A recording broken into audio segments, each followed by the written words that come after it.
Good evening, everyone. How are you doing? Hope you enjoy your week.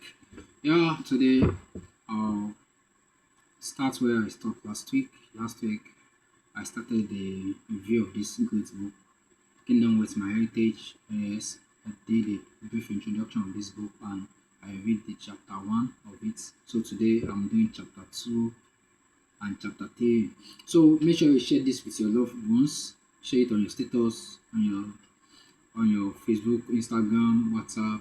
Make sure that people are learning. Yes, like I said last week,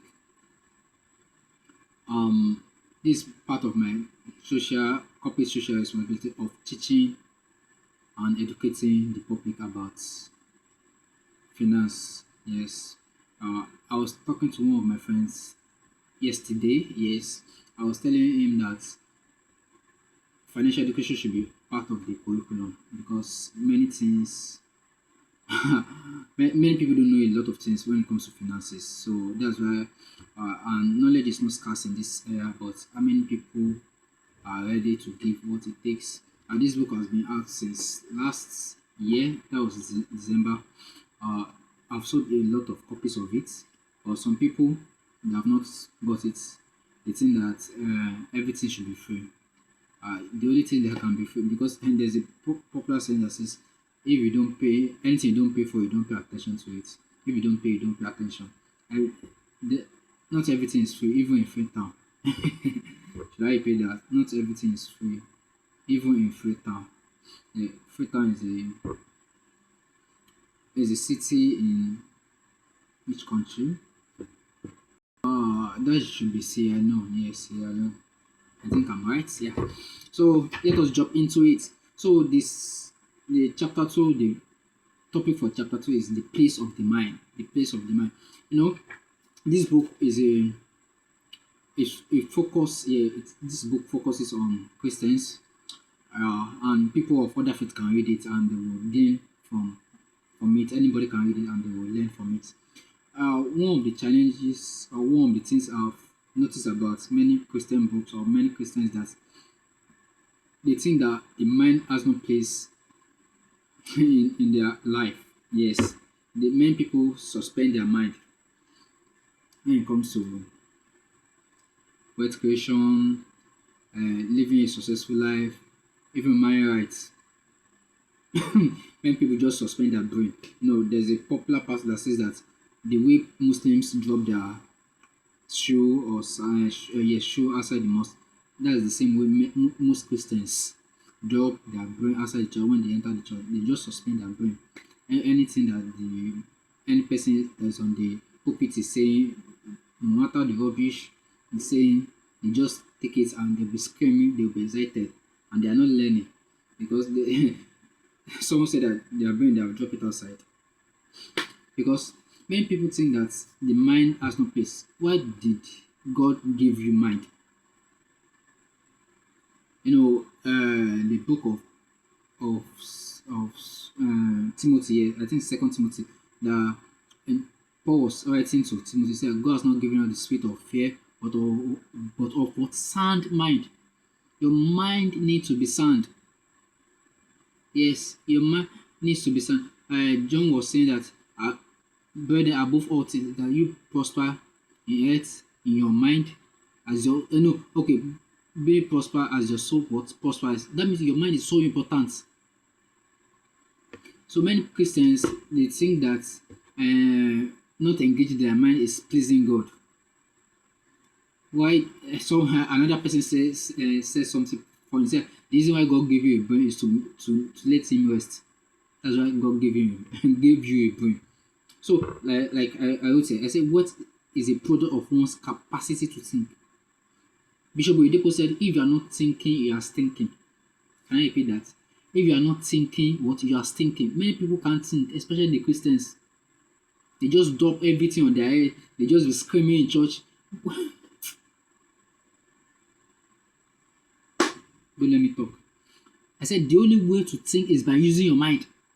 Yes, it is by what engaging your mind. That's why you have to read this book. If you have bought this book and you have not have not read this book, you are doing yourself a great disadvantage. Yes, you are missing, you are putting treasure on the table. You have to. I'm not saying this because I'm the author. No, I'm not saying this. Everybody should know me that when I see something that is good of good quality, I recommend it. Something that have benefited me or that still benefiting me, I will recommend it. I've recommended a lot of books. I've recommended a lot of great speakers. So I'm not saying this because maybe I want to make money. How much? 6,000. Yeah, 6,000. It's not up to. It's not up to $10. Yes, it's not up to $10. So buy this book and read.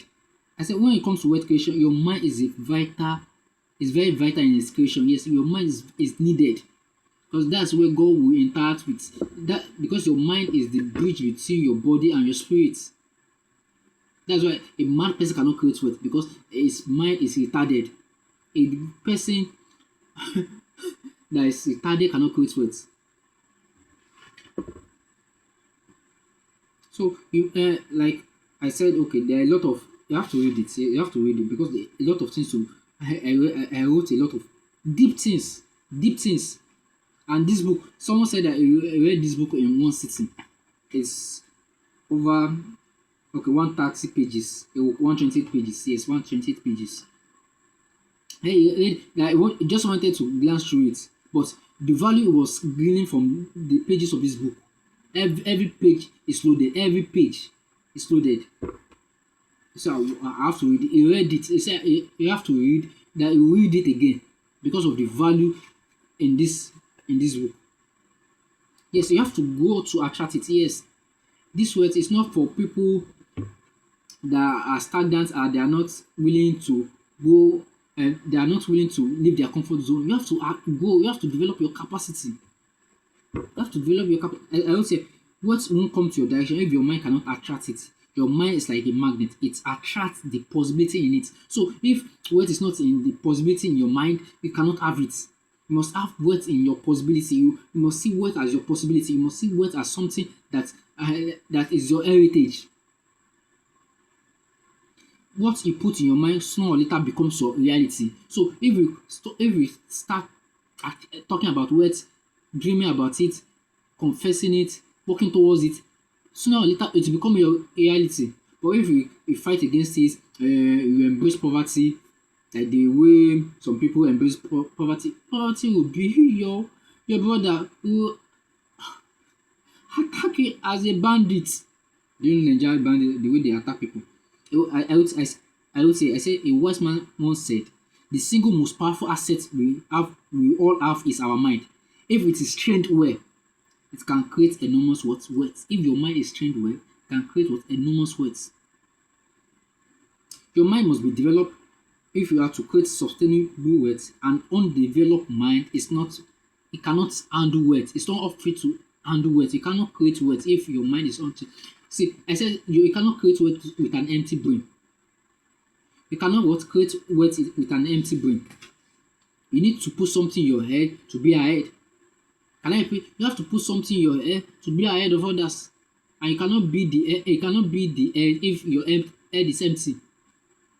You have to read this book. Yes, the third chapter is the God factor. Yes, God is very important in this wealth creation. Yes, that's why I call it kingdom wealth. God puts down principles, a lot of principle. Hard working is a principle. Strategic relationship is principle. Investing is a principle. Saving is principle. Budgeting is principle. Excellent customer service is principle. Doing excellent job is principle. A lot of principles. But God is the principal.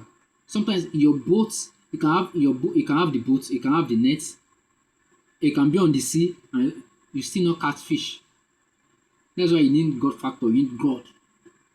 So there are a lot of ways God bless men. I wrote a lot of things, examples in the Bible. There are a lot of ways God bless men that God empower you to create wealth. The first of all is wealth. I wrote nine stuff here. I'll just give it three. The first one is wisdom. Yeah, you need wisdom to create wealth. Examples of people that use wisdom to create wealth are Solomon, Joseph, and a lot of them in the Bible. The second one is idea. God can give you an idea and you act on it. Yes, you have to read my book. The first book I wrote was You Need an Idea. I wrote that book in 2020 during the lockdown. You have to get that book. Yes. Who are the people that created wealth by acting on the idea God gave them? Jacob was part of them.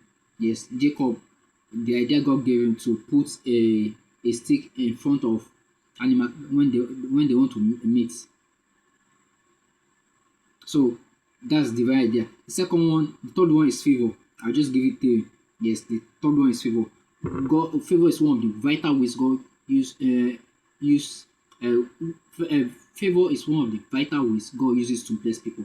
Okay, so a lot of examples in the Bible. One of them is the Israelites when God told them that they're gonna meet their Egyptian bosses, that they should ask anything they want, article of gold, silver, clothing, and God grant them with favor in the sight of those Egyptians, and Israel came out with a lot of things. So thank you so much.